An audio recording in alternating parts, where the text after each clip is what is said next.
Hello everyone, how you doing? Welcome back. I hope you're all doing well and you've had a fantastic week this week. I'm Lindsay, your host of the Heavy Metal Journal and writer for the Moshville Times. And today I am back with New Metal Monday, where I talk about my favourite new releases of the week. And it's been a really quiet week in terms of numbers this week. However, I still have 4 brand new albums that I want to talk about. Also, last week, I heard you all loud and clear. I listened to King Witch, and yes, I very much like that album. I did have that album on my radar, but unfortunately, with the amount of time that I had at my disposal, I didn't get round to it, but it was on my radar. I heard you guys loud and clear. Thank you to everybody who commented. King Witch, loved that album, so thank you very much for that. But anyway, like I said, 4 brand new albums that I want to talk about, so let's jump straight into these. Okay, so first up on today's list, I have Wield and Wo with Far From the Light of Heaven. And this is the 3rd studio album from the medieval melodic black metal band from the US. Now, these kind of bands are kind of coined under the subgenre of castle metal, so they incorporate a lot of these really cool elements from the medieval period combined with classic black metal. A lot of really harsh and frosty melodics throughout this entire record. It's got beautiful compositions and fantastically brutal instrumentation. They strike a fantastic balance between the beauty of the medieval period combined with classic brutal black metal. You have your chugging bass lines, a lot of tremolo picking, which is incredibly intense, thunderous blast beats, and the vocal style is very despairing, venomous, and rasping. It's screaming in your face, and it has this very archaic kind of atmosphere to it. Now, as harsh and as bleak as this album is, and it is incredibly intense, at the same time I feel that this is their most accessible album to date.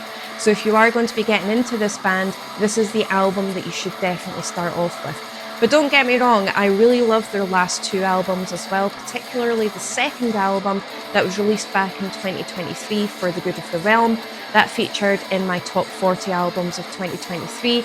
I love it when bands incorporate a lot of really cool medieval style influences into black or death metal, because it creates this very beautiful, atmospheric, yet brutally heavy and a little bit dark kind of sound, and I am all over it. The wee history nerd in me that loves everything to do with the medieval period is very excited when I encounter a band that incorporates that kind of style of music into their sound.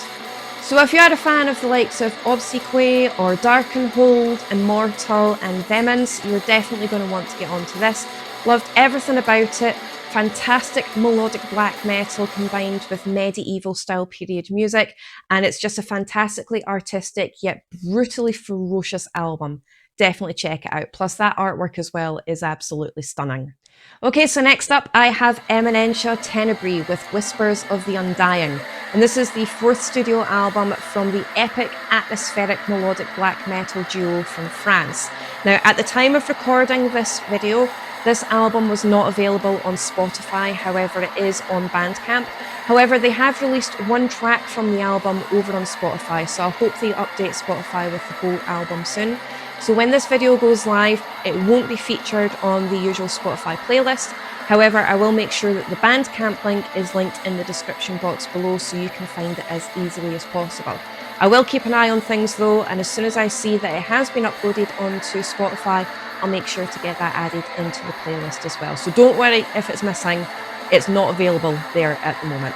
But anyway, I digress. What I really love about this album is it emanates all of this really cool, frosty, melodically rich yet bleak and devastatingly aggressive black metal with harsh melodics, dissonant vocals, and really intense tremolos and blast beats. But the air about this album is incredibly muscular and heroic. That's the kind of vibe that you get throughout the entire album. So when you're listening to this, yes, it is epic, atmospheric, melodic black metal, but it's taking you on a journey. So there's going to be swords, there's going to be battles, there's going to be intrigue, magic and adventure when you're listening to this, which is definitely illustrated when it comes to the album artwork, because that is very much an 80s dark fantasy kind of vibe with the artwork, and that's exactly what you get with the album, but with a lot of black metal thrown into the mix.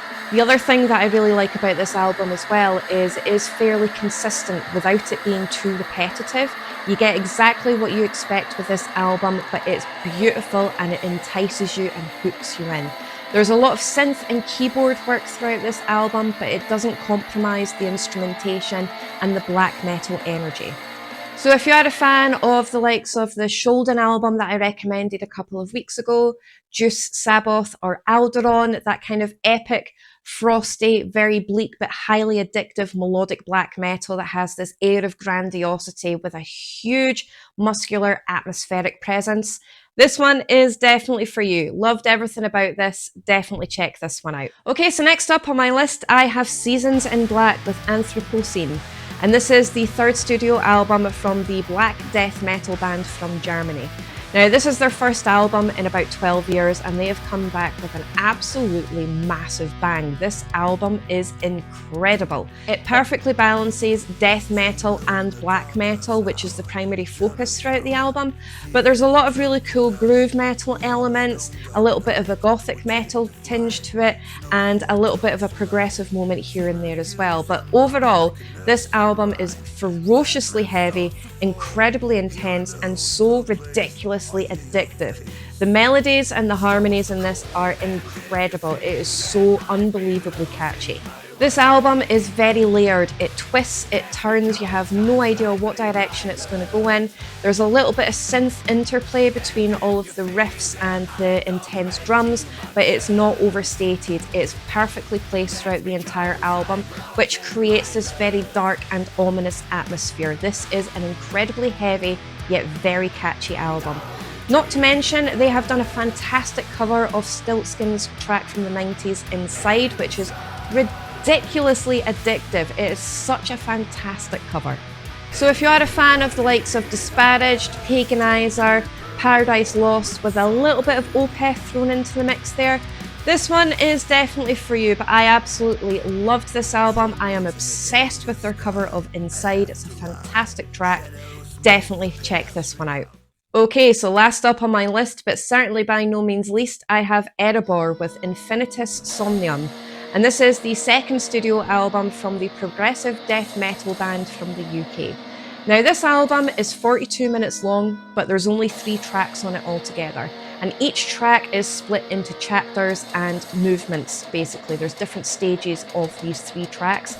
It's incredibly technically precise, very intricately detailed, but at the same time as it being very, very technical, it's also incredibly melodic. The melodics are very rich and enticing, and they strike that balance incredibly well. But you go on a journey when you listen to this album.